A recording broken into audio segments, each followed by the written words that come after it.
Hey everybody, hi, this is Arun from the Goal Difference, and in today's podcast, we just like to talk about our game week review, our transfer strategy, and our captaincy vote.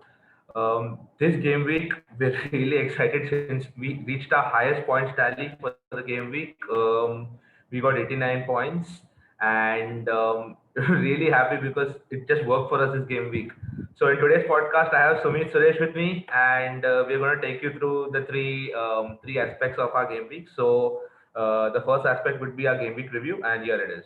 Yeah. So as you can see, our team here, we got 89 points. We had got 93. We took a 4 point hit in the end, so we got 89 points. Our overall rank being in the top 409K. Um, the decision to get in Roman Size paid off. So he gave us 7 points. The decision to captain Harry Kane over Wilfred Zaha at the very end, the change of mind, also helped as Kane scored 2 goals and gave an assist, yet another assist to Son.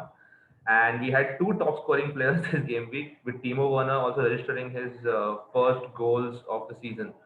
So yeah, I think the game week was really good, and Bruno Fernandes also coming in for the injured Kevin De Bruyne also helped us as United cruised to a 4-1 win over Newcastle United.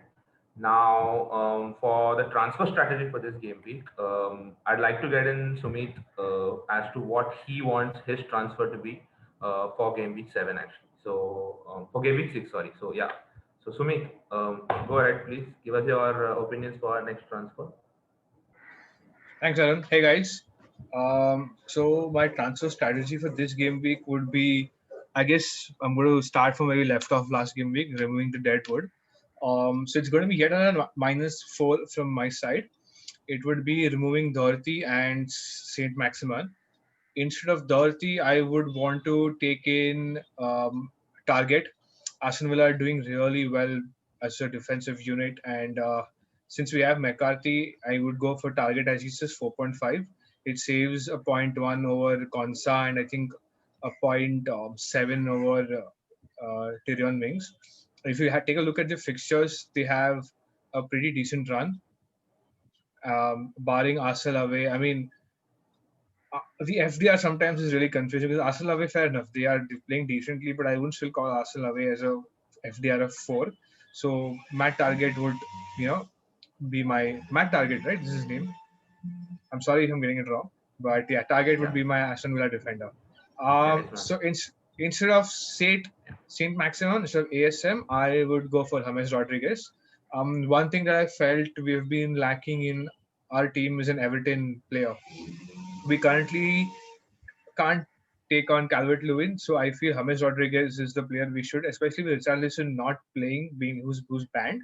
I think James Rodriguez is going to be on penalties as well. He's taken 50% of the set piece duties from Dine. Penalties and set pieces, along with his creativity together, I think he's a brilliant buy. So I would go for James Rodriguez. So yeah, that's my transfer strategy. You've not picked Jack Grealish for some reason. Why is that so? Actually, because he is also a man in form. So, what's your reasoning behind not taking Jack Grealish in your team? Um, so I don't look at Jack Grealish as a.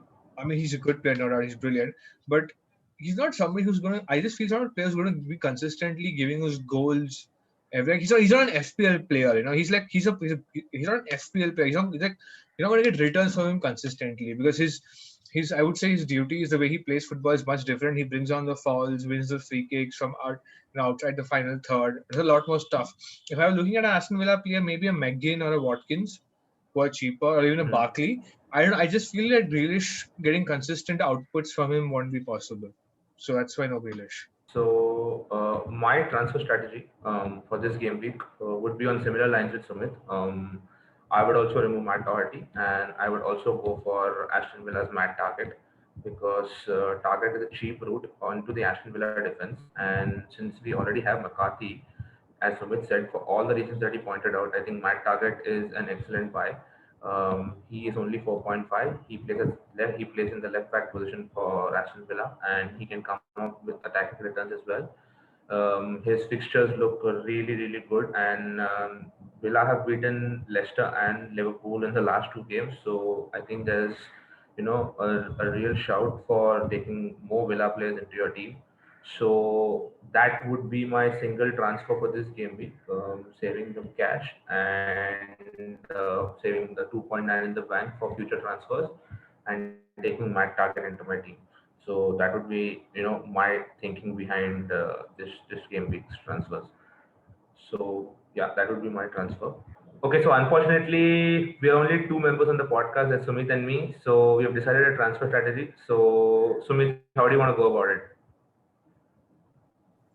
Okay, so luckily for us, I mean, the Everton presser is just going on.